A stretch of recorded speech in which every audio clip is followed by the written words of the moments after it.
Ano yung naging inspiration ng pagsusulat niyo ng kantang Easy?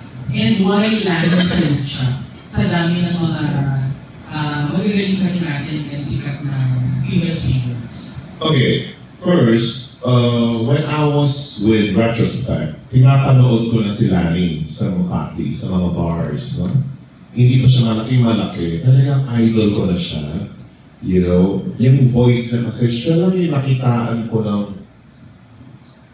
depth at saka high notes na hindi ko nakikita sa ordinary Filipino singer. Female singer, that is. So ngayon it's either pili ng pili, or something like, akala nila singing yan, pero sigaw na, you know? Me as a vocal coach myself, I am so in awe with Lani because the dynamics of her voice is out of this world. That's one. So she became my idol, and she's also a very, very good friend of mine. So, nagtataka nga ako, bakit ngayon lang ako nakapag-isip na makapag-collaborate sa kanya eh. But siguro kasi busy rin siya. And the very first episode of the Half a Day Show with Jay Martin, by the way, that's my TV show on Guam, the Half a Day Show with Jay Martin, which will air on October 6th. Ang very first guest ko is Lani Misalucha. Nandun lahat yung pagkikwentuhan namin doon, yung paano kami nag-meet up and whatnot. As a matter of fact, in the very first major concert of Retrospect, Lani Misalucha is a very, very special guest during that time. So, siya yung inspiration, anong inspiration ko, yung boses niya. Basically, yeah. And sa pagbalik mo, Jake, sino-sino pa yung mga sa mga young performers and singers natin sa Philippines yung gusto mong makakalala? Well, one, I love Gigi Delana. I love Gigi Delana because one, when she sings, she doesn't care how she looks like. Hindi siya conscious, no? Wala siyang pakialam kung ang fans niya eh, ang likli-likli. Wala siyang pakialam kung mukha siyang sinasabi na nila, oh, parang nag-a-addict na si Gigi. Kasi some people are misconceptualizing art. Being artistic, iba-ibang faces yan eh. You know? And Gigi, as young as she is, the first time I saw her in Vancouver, where I played her very special guest in Rated Gigi, naggulat ako sa kanya. And to be honest, guys, hindi ko kilala si Gigi Delana. Well, I'm out of touch. I'm on Guam. I'm busy with my TV show. So, hindi ko siya kilala until she guested me in her concert. I was in an awe. Kasi sobrang siya, like Lani Misalucha, wala silang pakialam kung ano itsura nila pag kumakanta sila. Basta ang performance nila may dugo.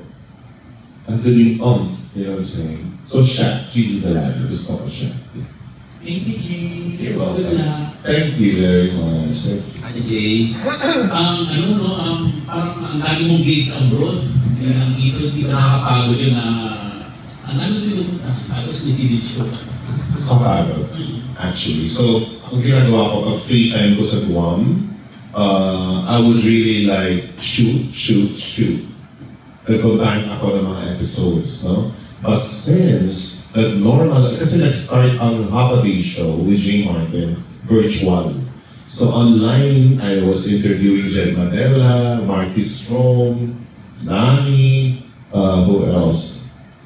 Ima Castro, Kit Kat, ang dami ko nang nag-guest, no? But now, since I have the privilege of flying, lilipad na ako, tama ka doon, ang hirap.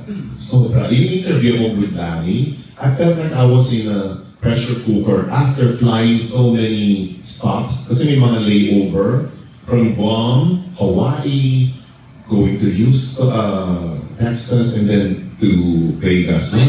May Iceland ka pa. Nag-Iceland pa ako, grabe. But you know what? Iceland is one of the easiest flights I had. Because from Chicago, I just flew 5 hours to Reykjavik. Hindi ka ako kapaniwala, yun lang pala yun. Malapit lang pala from the States side. Definitely you enjoy traveling. Oh yes. Who doesn't? Right, good asset. You know, iba nga dyan, nagpapakayaman para mag-travel. I wanna earn money, save money to travel, diba? Ako, I have the opportunity to fly now, so I'd like to thank our Menabog for that. Pero ilang years ka na sa Guam? Since 2010. So, kumusta naman yung mga Filipino performers natin doon sa Guam? Oh, awesome. We're dominating Guam.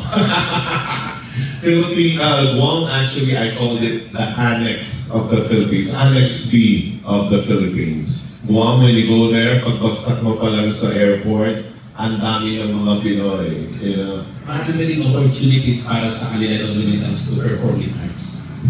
Not so much. Not so much. Kasi, especially after pandemic, naglaylo yung mga music halls, mga bars. Ang hirap. Even the magic shows. Because Guam is like Hawaii.